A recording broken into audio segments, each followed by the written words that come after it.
Oke teman-teman, untuk hari ini saya akan memutarkan sebuah video atau berita, dan untuk video atau berita kali ini yang dibahas yaitu tentang tokoh Indonesia gelap. Nah, tentunya teman-teman tahu semua kan tentang tokoh Indonesia gelap ini siapa aja. Dan nanti di dalam video ini, nah ini tokoh Indonesia gelap itu yaitu Bung Ferry Amsari. Nah, di sini Bung Ferry Amsari ini menerima tawaran atau menerima ajakan dari presiden kita yaitu Bapak Prabowo Subianto untuk berdiskusi tentang Indonesia gelap. Nah, dan Ferry Amsari ini menerima ajakan untuk berdiskusi, tapi ada persyaratan atau ada poin-poinnya. Nah, tentu di dalam diskusi pasti ada poin-poinnya. Dan request dari Ferry Amsari ini, nah ini terlihat jelas di situ, di dalam video itu, yaitu tulisannya. Prabowo Subianto ini berani nggak untuk tantangan kali ini, yaitu untuk memberhentikan yaitu Luhut Binsar Panjaitan dan Dasko Ahmad dan juga Letkol Teddy. Nah, ini tantangan buat Prabowo Subianto, dan banyak lagi nih persyarat-syaratannya atau poin-poinnya di dalam video ini. Nah, tentunya teman-teman bisa simak untuk video kali ini. Nah, dan untuk diskusi ini, nah ini Ferry Amsari ini menerima semuanya. Nah, akan dilakukan juga. Nah, ini entah kapan ini untuk diskusinya, dan kita tinggal menunggu waktu dan untuk diskusinya itu. Nah, ini banyak sekali ya untuk poin-poinnya. Oke teman-teman, supaya teman-teman tidak penasaran untuk video atau yang dibahas nanti, nah, mari kita lihat dan kita tonton untuk video yang pertama. Oke, kita langsung aja gas. Perwakilan Gerakan Indonesia Gelap sekaligus pengajar Fakultas Hukum Universitas Andalas, Ferry Amsari, menantang Presiden Prabowo Subianto untuk memberhentikan sejumlah orang dekatnya. Tokoh-tokoh yang dimaksud termasuk Ketua Dewan Ekonomi Nasional atau DIN, Luhut Binsar Panjaitan, Wakil Ketua DPR Sufmi Dasko Ahmad, dan Sekretaris Kabinet Letkol Teddy Indra Wijaya. Dilansir dari Kompas.com pada Rabu, 9 April 2025, tantangan ini disampaikan Ferry saat menerima ajakan Prabowo untuk berdialog soal isu Indonesia gelap. Ferry menyatakan dirinya siap berdialog langsung dengan Presiden dan berbicara panjang lebar, namun dengan syarat, debat dilakukan secara terbuka, disiarkan secara langsung, dan tidak dipotong. Kalau dialognya di streaming tanpa dipotong, boleh. Pak Prabowo harus siap dan menerima untuk didebat, ujar Ferry pada Selasa, 8 April 2025. Dalam dialog tersebut, Ferry ingin menyampaikan beberapa poin penting secara langsung. Pertama, ia menilai janji-janji politik Prabowo selama ini belum diikuti dengan langkah konkret. Kedua, ia mempertanyakan sikap Prabowo yang cenderung melanjutkan pola pemerintahan sebelumnya dalam proses penyusunan undang-undang yang dinilainya minim partisipasi publik. Ferry juga menantang Prabowo untuk lebih sabar dan terbuka dalam berdiskusi, mengingat selama ini Prabowo kerap menunjukkan gestur emosional di ruang publik. Poin terakhir yang menjadi sorotannya adalah keberadaan orang-orang di sekitar Prabowo yang dinilainya berpotensi menimbulkan persoalan di masa depan. Ia menyebut nama Luhut, Dasko, dan Letkol Teddy Indra Wijaya yang menurutnya seharusnya diberhentikan. Beranikah Anda memecat Luhut dan Dasko, sekaligus memberhentikan Teddy dari Seskap sampai dia mundur jadi prajurit? Oke teman-teman, itulah video yang mau dibahas kali ini. Nah, ini teman-teman tahu sendiri kan. Emang benar Ferry Amsari ini menerima yaitu ajakan diskusi oleh Bapak Prabowo Subianto. Tapi banyak syaratnya dan banyak poin-poinnya. Ya, tentunya di dalam diskusi pasti banyaklah poin-poinnya. Dan untuk video ini, nah ini akan dibahas dan dikomentari oleh teman kreator kita yaitu Opung Parbilak. Nah, di sini Opung Parbilak akan membahas dan komentari tentang yaitu tokoh Indonesia gelap ini yaitu Bung Ferry Amsari. Dan nantinya pasti teman-teman akan dibuat tertawa-tawa dan ngakak-ngakak ini. Diajak diskusi. Nah, ini Ferry Amsari ini menerima. Nah, ini banyak persyaratannya atau request-requestnya. Oke teman-teman, supaya teman-teman tidak penasaran dengan isi videonya, mari kita langsung aja kita tonton videonya. Oke, mari kita langsung aja gas. Baru-baru ini Bapak Prabowo menantang tokoh Indonesia gelap untuk melakukan diskusi. Dan ini dijawab oleh salah satu tokohnya Ferry Amsari. Tapi dengan satu syarat, harus dibuat terbuka dan disiarkan secara online. Kenapa? Takut diculik? Tenang aja bro, udah lewat masanya. Udah nggak gitu lagi permainan. Kenapa kau? Takut setelah diskusi kau hilang? Ya, nggak usah takut lah. Ada asuransi jiwa ada kan? Kalau belum ada asuransi jiwa, ya sebelum diskusi urus dulu asuransi jiwa. Lumayan untuk peninggalan untuk keluarga. Jelek kali framingmu itu terhadap Bapak Prabowo kami. Sekarang Emang banyak begini sekali sih aja, polemik sudah ya kalau mau debat-debat aja tertutup seperti Bapak Prabowo katakan itu, bawa kawanmu 2 orang, 3 orang, 5 orang, 10 orang, biar Bapak Prabowo sendiri. Nggak usah bawa kawan, paling-paling dia bawa sniper 3 orang. Satu di kanan, satu Iya. di kiri, satu di belakang. satu. Maksudnya menjaga keamanan Bapak Prabowo itu maksudnya. Iya. Bukan untuk mengeksekusi tugasnya, bukan. Tenang aja kau. Kenapa aku bilang ini aman? Karena terlalu rugi bagi Bapak Prabowo untuk menculik kau. Di Indonesia ini masih banyak orang berserakan yang kayak kau. Spesiesnya itu ada 100.000. Jadi kalau misalnya kau pun hilang atau misalnya kau diculik, masih ada sekitar 99.999 orang lagi. Masih banyak. Kalaupun misalnya kau diculik, dimasukkan di dalam karung, karungnya diikat pakai tali, talinya diikat lagi sama batu 1 ton. Setelah itu diantarlah kau ke Laut Jawa, dibawa pakai perahu ke tengah-tengah, ditenggelamkan kau di sana. Kan masih tinggal ada 99.909 orang lagi. Mubazir bro, mubazir. Habis waktu untuk ngajak kau diskusi, habis uang untuk beli karung, habis uang untuk beli tali, habis tenaga untuk angkat batu yang beratnya 1 ton, habis bensin dan solar untuk membawa kau dari Jakarta ke Laut Jawa, habis lagi gaji untuk menggaji orang menenggelamkan kau ke dalam laut. Kalau dihitung-hitung dana operasionalnya itu sekitar 3.500.000. Ya, 100.000 beli karung, 100.000 beli tali, udah 200.000, 300.000 itu minyak. Ya kan, baru untuk menggaji orang 1 orang 1 juta, 3 juta, totalnya semuanya 3.500.000. 3.500.000. Rugi. Ya, jadi udah tenang aja lah. Bapak Prabowo kami itu nggak seperti yang kau pikirkan. Terlalu jahat framing orang ini, ya kan? Atau kenapa? Ya. Kau ingin di-sharekan live supaya ditonton banyak orang dan kau dapatan panggung? Iya. Iya, pasti. Amsari. Udahlah, nggak perlu dengan cara-cara seperti itu, ya kan? Tapi ya kalau memang seperti itu keinginanmu, kurasa juga Bapak Prabowo bakal menyanggupi. Ya karena kita akan lihat bagaimana bodohnya kau nanti. Ya, jadi kita iklan dulu ya. Jadi ada pengumuman. Jadi iklan. Opung Parbelak ingin mengucapkan kepada kalian semuanya yang sudah berkontribusi untuk keberangkatan Opung Parbelak ke Solo. Terima kasih banyak ya untuk kontribusinya. Dan kalau masih ingin berkontribusi untuk Opung Parbelak berangkat ke Solo ya, di sebelah kanan ada rekening Opung Parbelak, di sebelah kiri ya itu ada nomor WA Opung Parbelak. Jadi tulis di kolom komentar. Bagi kalian yang nggak pernah dikomentari balik sama Opung Parbelak, tulis ya, maka aku akan merasa berdosa dan aku akan komentari balik.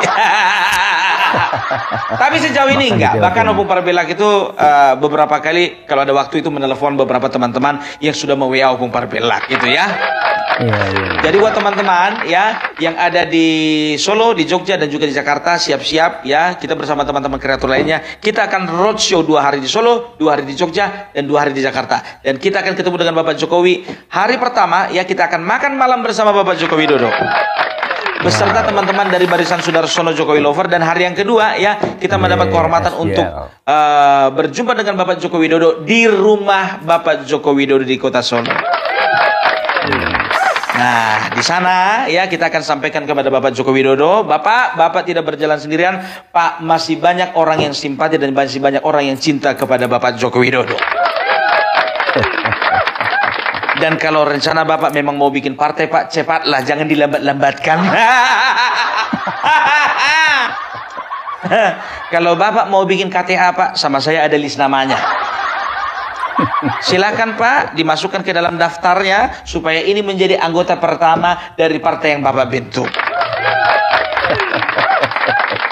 Udah ditulis di situ, urutan pertama ya Opung Parbelak, 2 Agrifanani, 3 Hengki Banyuwangi Official, 4 AR Mahmud, yang ke-5 Farm Project, ke-6 Sirait Media, ke-7 Vicky Himpong, 8 Blacker Majenang, 9 Renade SB, 10 Rinaldi Batanta. Setelah itu 11 ada Want to be Kreatif. Ya, 12 Bapak Suparjo, 13 Bapak Susanto, 15 Bapak Ridwan, 16 Bapak Answar, 17 Ibu Tuti, 18 Ibu Suhartini, 19 Ibu Ripka. Udah sama aku semua listnya, Pak. Dari mana kau dapat? Ya aku catat semua nomor kalian. Semua nomor kalian jujur ya aku bilang ya. Untuk yang mau WA Opung Parbelak, semuanya Opung Parbelak simpan. Ya, buktikan sendiri kalau kita jumpa nanti. Ya, oke lah kalau kayak gitu ya. Itu aja dulu pengumuman kita ya. Gak usah lama-lama. Kita lanjut lagi. Ya, jadi tahu enggak kalian? Ada beberapa hal ya, pertanyaan ya. Ada beberapa pertanyaan dan requestan ya dari Ferry Amsari ketika dia akan melakukan diskusi. Diskusi belum dilakukan udah minta requestan dia. Banyak. Yang pertama, nanti kalian akan lihat ujungnya bagaimana ya. Yang pertama ya, dia menantang Bapak Prabowo. Dia akan menanyakan, kenapa setiap pernyataan Bapak Prabowo itu tidak ada tindak lanjutnya? Contohnya ya, dengarkan ini Ferry Amsari. Bapak Prabowo kemarin berjanji untuk melakukan makan bergizi gratis. Dilakukan nggak? Dilakukan. Bapak Prabowo berjanji bahwasanya beliau ya akan mensejahterakan prajurit. Dilakukan nggak? Dilakukan. Yang paling nyata, beliau mengatakan bahwasanya dia akan melakukan tindakan tegas terhadap korupsi. Ya, dilakukan nggak? Dilakukan. Beliau mengatakan bahwasanya beliau akan ya melanjutkan apa yang sudah dilakukan Bapak Joko Widodo. Dilakukan nggak? Dilakukan. Kan begitu. Dari mungkin 100 pernyataan ya dari Bapak Prabowo, kalaupun masih ada ya sekitar 5 atau 10 yang dilaksanakan. Sekarang sudah berapa hari? Hitung dulu, Bapak Prabowo masih sekitar 150 hari kalapa. Butuh waktu untuk merealisasikannya itu semua. Sedangkan kau juga contohnya jadi kepala desa, bangun satu jalan pun belum tentu bisa selesai 1 tahun. Modelmu tidak ada keberlanjutan, tidak ada tindak lanjut, tidak ada follow up dari apa pernyataan-pernyataan Bapak Prabowo. Gak pernah kau nonton TV. Otak tuh dibersihkan otak. Itu loh, ya pantas lah Indonesia gelap, otaknya pun gelap. Ya kan, jangan kau hitung-hitung prestasi orang. Udah apa rupanya prestasimu atas bangsa ini?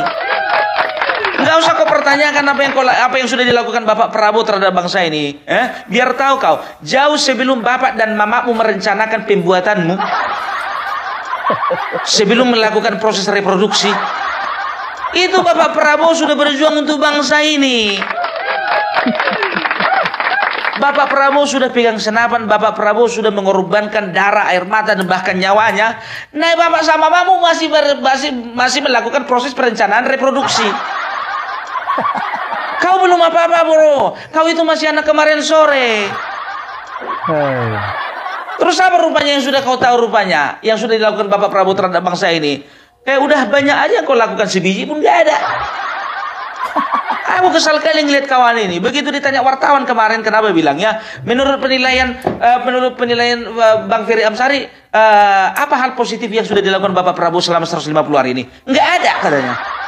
Muncung mai.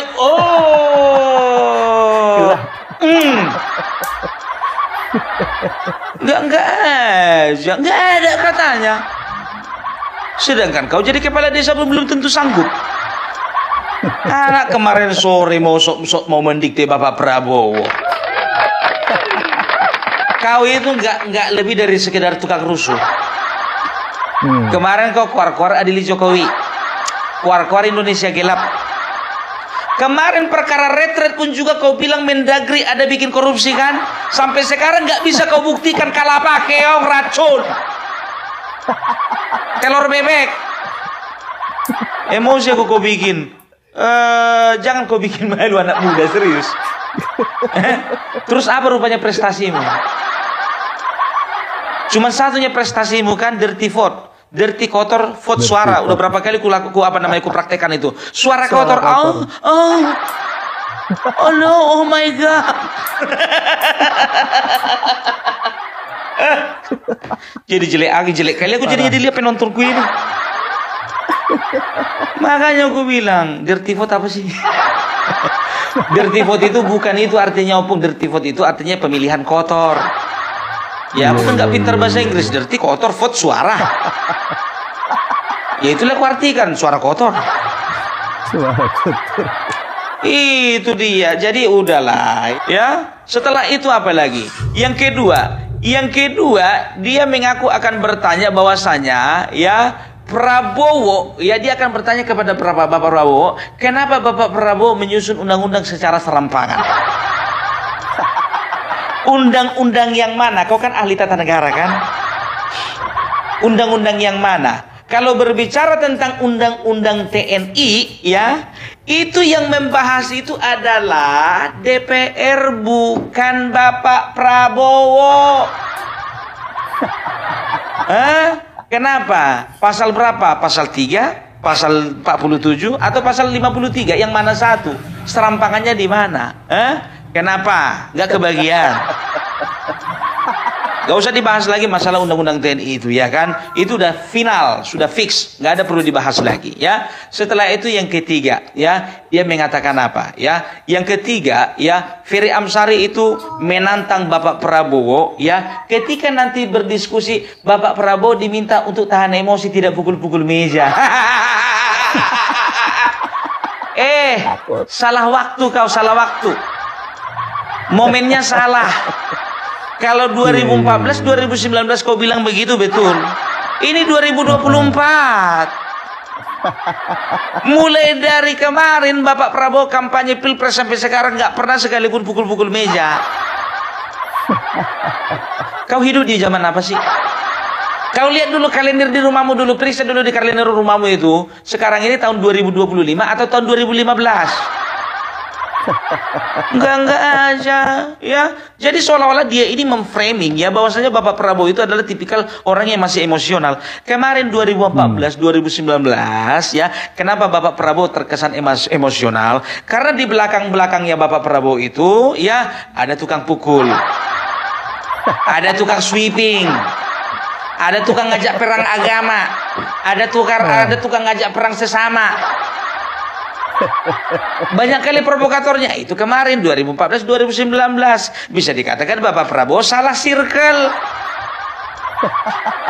Tapi 2024 tunjukkan sama aku Bapak Prabowo menunjukkan emosinya pukul-pukul meja. Tunjukkan. Kalaupun pukul-pukul meja, ya ada beberapa konteks bercanda, konteks terlalu girang, konteks terlalu marah oleh karena penyelewengan. Kan begitu, takut kali kau dipukul. Udah, Bapak Prabowo itu walaupun prajurit tapi dia tahu batasan. Nggak kayak kau belum jadi apa-apa gak tahu batasan. Sok paling berjasa. Semua tindakanmu, kau itu cuma jago di talk show doang. Dengan embel-embel pakar tata negara. Kalau bicara pakar pun juga Refli Harun dibilang pakar. Kualitasnya mana? Setelah itu Said itu juga dibilang pakar. Kualitasnya mana? Rocky Gerung juga dibilang pakar. Kualitasnya mana? Banyak bersalahan kan dari pernyataan-pernyataan orang itu. Banyak hal-hal yang bahkan menunjukkan kualitas orang itu sebetulnya tidak sesuai dengan ekspektasi sebagian besar masyarakat di Indonesia. Faisal Segaf ngomongin masalah IKN, kumur-kumur mulutnya. Nggak tahu dia berapa anggaran ke sana, berapa jumlah investor, berapa besaran dana yang sudah dikeluarkan pemerintah, berapa persentase untuk gelombang pertama, persentase gelombang kedua, persentase gelombang ketiga. Tahu nggak? Ngerti nggak dia? Makanya aku bilang pakar itu TV yang bikin itu, kalau kenyataannya enggak itu. Dan satu, kau juga dibilang pakar karena kau sudah bikin film Dirty Food. Udah tahu tujuan kalian itu kan cuma cari panggung doang, itu aja. Dan beruntungnya kalian televisi meresponinya. Itu, dan lucu tahu nggak kalian yang keempat? Yang keempat dia men-challenge. Apakah berani Bapak Prabowo memecat Dasko, Luhut bin Sarpanjaitan dan Teddy? Dari sini saja sebetulnya kau sudah menunjukkan bahwasannya nggak ada niatanmu untuk menjawab tantangannya Bapak Prabowo. Coba bayangkan, permintaan dia memecat, katanya Bapak Prabowo disuruh pecat Pak Luhut, disuruh pecat Dasko, disuruh pecat Letkol Teddy. Artinya apa? Dia hanya ingin mencari alasan, ya. Jadi contohnya begini, nggak mau contohnya Bapak Prabowo, ya kan? Nanti diajak diskusi, oleh karena dilihat nggak masuk akal semua permintaan kawan ini. Nanti di framingnya lah kan, bahwasanya pemerintah dalam hal ini Bapak Prabowo tidak berani menerima tantangan kami karena Bapak Prabowo tidak menyanggupi setiap persyaratan yang kami berikan.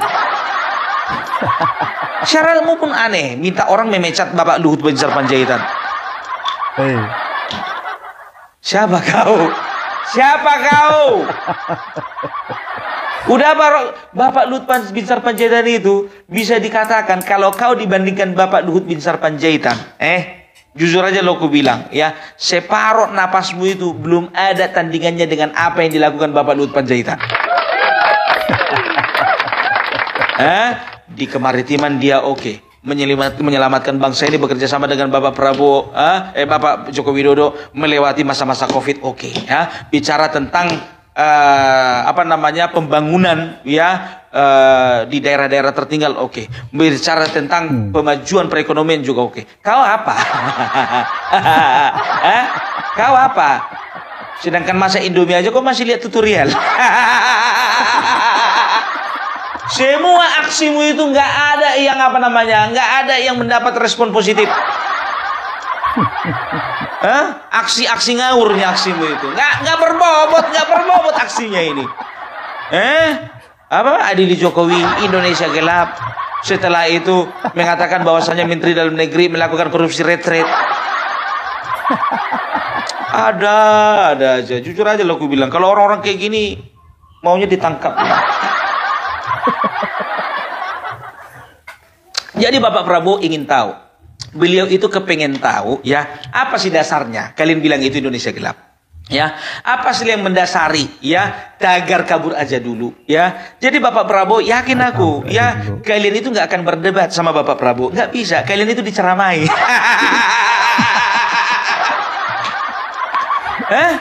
Tagar Indonesia gelap dari mana?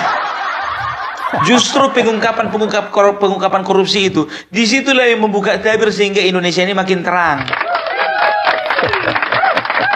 Kabur aja dulu, ya, mahasiswa ataupun juga di generasi muda, ya, tertantang untuk bekerja di sana, ya, di luar negeri sana. Mau ke mana? Ke Kamboja. Ke Kamboja. Pergilah. Ya.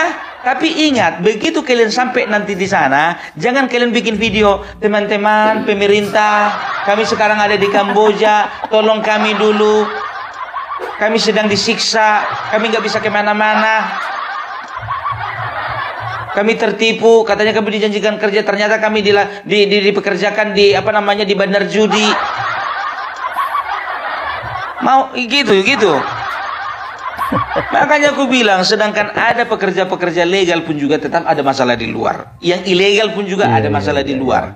Kan begitu. Tapi kalau misalnya kalian punya kemampuan, kalian punya skill, kalian punya sesuatu yang untuk dijual di negara lain contohnya, oke, go ahead. Nggak masalah. Go ahead.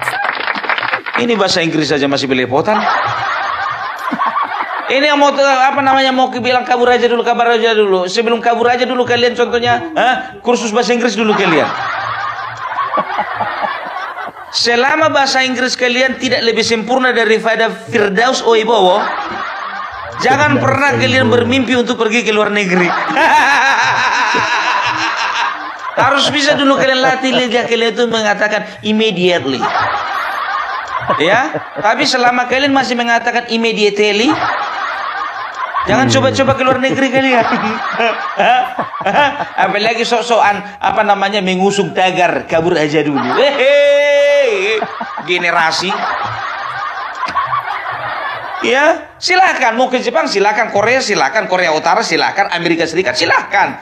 Tapi perbaiki dulu kemampuan kalian, minimal kualitas bahasa kalian. Kan gitu. Ya minimal kayak Opung Parbella lah kan begitu. Tapi kalau masih kemampuan kalian kayak Firdaus Sowibowo. Begitu nyampe bandara kalian dipulangkan kalian langsung.